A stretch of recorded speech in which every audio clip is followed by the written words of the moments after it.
बुल्ढाना जिले के करवन में खेत में काम कर रहे वृद्ध किसान पर अचानक भालू ने हमला कर दिया। इस हमले में वे गंभीर रूप से घायल हो गए और उन्हें इलाज के लिए बुल्ढाना के जिला सामान्य अस्पताल में भर्ती कराया गया है। इस संबंध में मिली जानकारी के अनुसार करवन के ताराचंद चौहान एक अल्प भूधारक किसान हैं।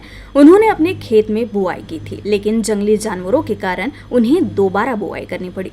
दोबारा बुआई करने के बाद उन्हें फसल की सुरक्षा के लिए हर सुबह खेत में जाना पड़ता था। ऐसे ही सुबह वे खेत में गए थे, तभी अचानक एक भालू ने उन पर हमला कर दिया। जब उन्होंने मदद के लिए पुकार मचाई तो अन्य किसान मदद के लिए दौड़े, जिससे भालू भाग गया।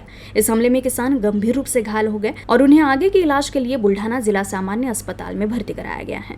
घटना की जानकारी मिलते ही वन विभाग के अधिकारी जिला अस्पताल पहुंचे और घटना स्थल पर जाकर पंचनामा किया।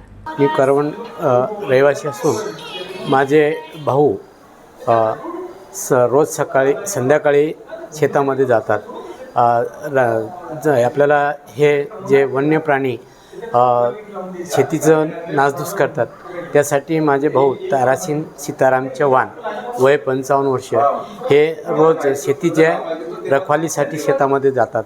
सकाळी 5:30 पावणे 6च्या दरम्यान शेतामध्ये जात असताना अचानक अस्वल या प्राण्याने माझ्या भावावरती, माझे भाऊ तारासिंग सीताराम चव्हाण यांच्यावरती जीव घेणा या अस्वलाने अचानक हल्ला केला।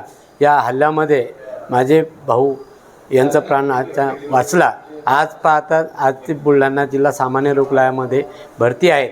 त्यांची प्रकृती एक अत्यंत चिंताजनक असून शासनाने माझ्या भावाच्या प्रती एक कुठल्या तरी शासनाचं त्यांना मदत व्हावी अशी अपेक्षा ठेवतो। वन विभागवाले येऊन गेलेत? वन विभागवाले आलेत, ते भेटून गेलेत।